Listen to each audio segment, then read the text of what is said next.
আপনার সন্তান যত বড় অবাধ্য হোক, দোয়াটি মাত্র 11 বার পাঠ করে পানিতে ফু দিয়ে পানি পান করিয়ে দেন। সন্তান বাধ্য হয়ে যাবে, মন গলে যাবে, মন নরম হয়ে যাবে, আপনার কাছে এসে বিনয়ের সাথে কথা বলবে, বাবা আমি স্কুলে যাই, মাদ্রাসায় যাই, কোরআন তেলাওয়াত করতে যাই, নামাজ আদায় করতে যাই। প্রিয় ভাই বোনেরা, সন্তান নিয়ে অতিষ্ঠ হয়ে পড়েছেন, দুশ্চিন্তার মধ্যে পড়ে গিয়েছেন, আর দুশ্চিন্তা আপনার করতে হবে না। ইতিপূর্বে হতে পারে অনেক অর্থ সম্পদ আপনি খরচ করছেন সন্তানের পিছনে, অনেক হুজুরকে টাকা দিয়েছেন, কবিরাজকে টাকা দিয়েছেন, ডাক্তারকে টাকা দিয়েছেন, কোনোটাই কাজ হয় না। আপনি অভিভাবক, আপনি পিতা, আপনি মাতা, আপনার মন নিগিরানোর দোয়াটি আপনি করুন। মনে দরদ নিয়ে, অন্তরে ব্যথা বেদনা নিয়ে আমলটি আপনি করুন, দোয়াটি পাঠ করুন, দেখবেন কাজ হয়ে যাবে। সন্তানের জন্য পিতামাতার দোয়া একেবারে কার্যকারী। আল্লাহ রাব্বুল আলামিন কবুল করে নেন তাদের দোয়ার সাথে সাথে। প্রিয় ভাই বোনেরা, তাই আপনি সন্তানের জন্য একটু কষ্ট হলেও এই আমলটি করে দেখুন কি হয়। এখন বলতে পারেন যে আমি কি আমলটি করতে পারবো? অবশ্যই আপনি করতে পারবেন, কোনো কঠিন না, একেবারে সহজ আমলটি। প্রিয় ভাই বোনেরা, আমলটি করে যখন আপনি উপকার পাবেন, আপনি আনন্দ আত্মহারা হয়ে যাবেন, আপনার সকল কষ্ট একেবারে মুছে যাবে। সন্তান অবদ্ধ হলে এর চেয়ে আর কষ্টের কিছু থাকে না। দেখা যায় অনেকের একটি মাত্র সন্তান, কথা শুনে না, কিছু বলতেও পারে না, রাগ প্রয়োগ করতে পারে না, কোনো চাপও দিতে পারে না যে সে রাগ করে বাসা থেকে বের হয়ে চলে যাবে, এই জন্য কোনো চাপ প্রয়োগও করে না। তো প্রিয় ভাই বোনেরা, তাই আপনি অভিভাবক, আপনাকে অবশ্যই আমলটি করতে হবে। তাহলে সন্তান বাধ্য হয়ে যাবে, মন নরম হয়ে যাবে, গলে যাবে, সব কথা শুনবে, ঠিক মতো লেখাপড়া করবে, মাদ্রাসায় যাবে, স্কুলে যাবে, কলেজে যাবে, আপনাকে ভালো ভালো রেজাল্ট আপনার সন্তান উপহার দিবে। সন্তানকে নিয়ে যত ধরনের মনের আশা, আকাঙ্ক্ষা, বাসনা, কামনা রয়েছে সব আল্লাহ রাব্বুল আলামিন পূরণ করে দেবেন। প্রিয় ভাই বোনেরা, আমলটি কখন কিভাবে করবেন, কোন নিয়মে করবেন, আমলটি করে কিভাবে উপকৃত হবেন বলে দিচ্ছি। তাহলে চলুন কিভাবে আমলটি করতে হয় জেনে নেওয়া যায়। শুরুতে উত্তম রূপে পবিত্রতা অর্জন করতে হবে। এরপরে আপনার সামনে কিছু পানি রাখবেন, ফ্রেশ খাবারের উপযুক্ত, রেখে দেখে দিবেন। এরপরে পবিত্র একটি জায়গায় আপনি বসবেন, বসে সর্বপ্রথম জীবনের গুনার কথা স্মরণ করে ক্ষমা প্রার্থনা করবেন, হে আল্লাহ, আমার জীবনের সমুদায় গুনাহ খাতাগুলো মাফ করে দিয়ে আমার অন্তরকে পাক পবিত্র বানিয়ে দেন। জীবনে যত ধরনের অন্যায় করেছি, অপরাধ করেছি, সকল ধরনের অন্যায় অপরাধ আপনি ক্ষমা করে দিয়ে আমার অন্তরকে পাক পবিত্র বানিয়ে দিন। এভাবে আল্লাহ রাব্বুল আলামিনের কাছে বলবেন। এরপরে 3 বার দুরূদ শরীফ সাল্লাল্লাহু আলাইহি সাল্লাম, সাল্লাল্লাহু আলাইহি সাল্লাম, সাল্লাল্লাহু আলাইহি সাল্লাম ইস্তিগফার এবং দুরূদ শরীফ যখন পাঠ করা হয়ে যাবে, এরপরে আপনি পাঠ করবেন। এরপর আপনি পাঠ করবেন সেই দোয়া বা সূরাটি। যখন পাঠ করবেন, আল্লাহ রাব্বুল আলামিনের কাছে বলবেন সন্তানের কথা, হে আল্লাহ, আপনার শরণাপন্ন হয়েছি, আমার সন্তানটাকে বাধ্য করে দিন। আপনার নামের এই আমলটি করতেছি, পবিত্র কোরআন কারীমের এই আয়াতটি আমি আদায় করতেছি, তেলাওয়াত করতেছি, এই আমল করতেছি, আপনি এই সমস্যা সমাধান করে দিন, হে আল্লাহ। এভাবে বলে তারপরে আপনি সূরা বা দোয়াটি পাঠ করবেন। আর সেই সূরা বা দোয়াটি যখন পাঠ করে হয়ে যাবে, পরবর্তী কি কি করবেন বলে দিচ্ছি। তো প্রিয় ভাই বোনেরা, আর সেই সূরা বা দোয়াটি হলো পবিত্র কোরআন কারীমের সর্ববৃহৎ সূরা, সূরাতুল বাকারা এর শ্রেষ্ঠ আয়াত, যার নাম হলো আয়াতুল কুরসি। আয়াতুল কুরসি পাঠ করে পানিতে ফু দিয়ে কি কি করবেন আমি বলে দিচ্ছি। আগে আমলটি শেষ করে নিন। আপনার যদি আয়াতুল কুরসি মুখস্থ না থাকে, তাহলে আপনি মুখস্থ করে নেবেন, আজকে শুনে শুনে মুখস্থ করবেন, বা কোনো সব দেখে দেখে আপনি আমলটি করতে পারেন, সমস্যা নেই। তবে অশুদ্ধ যেন না হয়, আপনি যে সময় আমলটি করবেন খেয়াল করবেন। অন্য কাউকে দিয়ে আমলটি করাবেন না, আপনি অভিভাবক, কষ্ট করে হলে একটু আমলটি আপনি করুন। প্রিয় ভাই বোন, আমার দেখার নিয়ম অনুযায়ী আপনি আয়াতুল কুরসি পাঠ করবেন, শুদ্ধ করে আমি বলে দিচ্ছি। বিসমিল্লাহির রাহমানির রাহিম।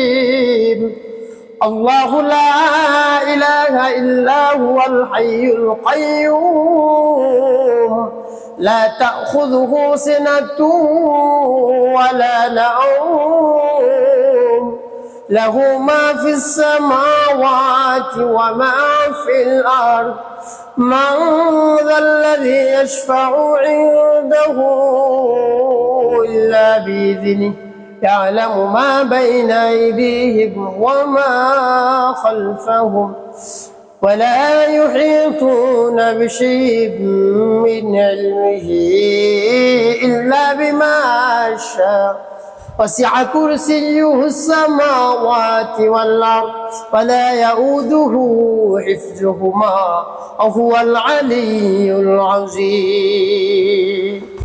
যখন পাঠ করে যে পানিতে কিছু, তারপর আপনি আবার পাঠ করবেন বিসমিল্লাহির রাহমানির রাহিম। আল্লাহু লা ইলাহা ইল্লা হুয়াল হাইয়ুল কাইয়্যুম لا تأخذه سنة ولا نوم له ما في السماوات وما في الأرض من ذا الذي يشفع عنده إلا بإذنه يعلم ما بين أيديهم وما خلفهم ولا يحيطون بشيء من علمه إلا بما شاء وسع كرسيه السماوات والأرض ولا يؤوده حفظهما وهو العلي العظيم তারপর আপনি মনে দরদ আবার পাঠ করবেন বিসমিল্লাহির রহমানির রহিম আল্লাহু লা ইলাহা ইল্লা হুয়াল হাইয়ুল কাইয়্যুম লা তাখুযুহু সিনাতুন ওয়ালা নাওম লাহু মা ফিস সামাওয়াতি ওয়া মা ফিল আরদ من ذا الذي يشفع عنده إلا بإذنه يعلم ما بين أيديهم وما خلفهم ولا يحيطون بشيء من علمه إلا بما شاء وسع كرسيه السماوات والأرض ولا يؤوده حفظهما وهو العلي العظيم কতবার পাঠ করবেন 11 বার পাঠ করবেন এরপর পাঠ করবেন রব্বি হাবলি মিনাস সালিহিন রব্বি হাবলি মিনাস সালিহিন রব্বি হাবলি মিনাস সালিহিন এভাবে যখন পাঠ করে পানি দেখতে শেষে নবীজি সাল্লাল্লাহু আলাইহি সাল্লামের মহব্বত নিয়ে ভালোবাসা নিয়ে 7 বার দুরূদ ইব্রাহিম পাঠ করবেন আল্লাহুম্মা সাল্লি আলা মুহাম্মাদ ওয়া আলা আলি মুহাম্মাদ কামা সাল্লাইতা على إبراهيم وعلى آل إبراهيم إنك حميد مجيد اللهم بارك على محمد وعلى آل محمد كما باركت على إبراهيم وعلى آل إبراهيم إنك حميد مجيد اللهم صل على محمد وعلى آل محمد كما صليت على إبراهيم وعلى آل إبراهيم إنك حميد مجيد اللهم بارك على محمد وعلى آل محمد كما باركت على إبراهيم وعلى آل إبراهيم إنك حميد مجيد اللهم صل على محمد وعلى آل محمد كما صليت على إبراهيم وعلى آل إبراهيم إنك حميد مجيد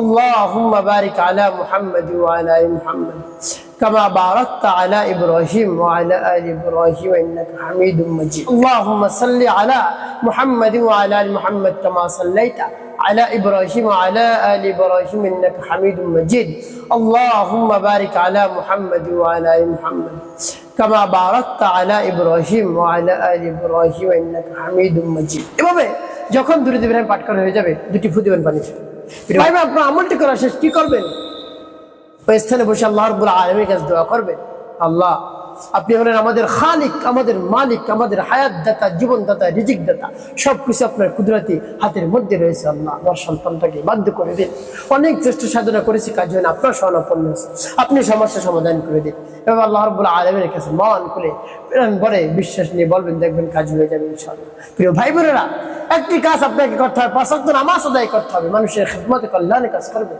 অবশ্যই আপনার জীবন হবে সুখময় এবং শান্তিপূর্ণ ইনশাআল্লাহ প্রিয় ভাই বোনেরা এখন বলে দেবো এই পানি আপনি কেমন করে ব্যবহার করবেন সন্তানকে 3 বেলা পান করাবেন সকালে দুপুরে রাতে যে সময় পান করাবেন আপনি নিয়ত করে পান করাবেন দেখবেন কাজ হয়ে যাবে ইনশাআল্লাহ প্রিয় ভাই বোনেরা বিশ্বাস নিয়ে আমলটি করুন উপকৃত হতে পারবেন ইনশাআল্লাহ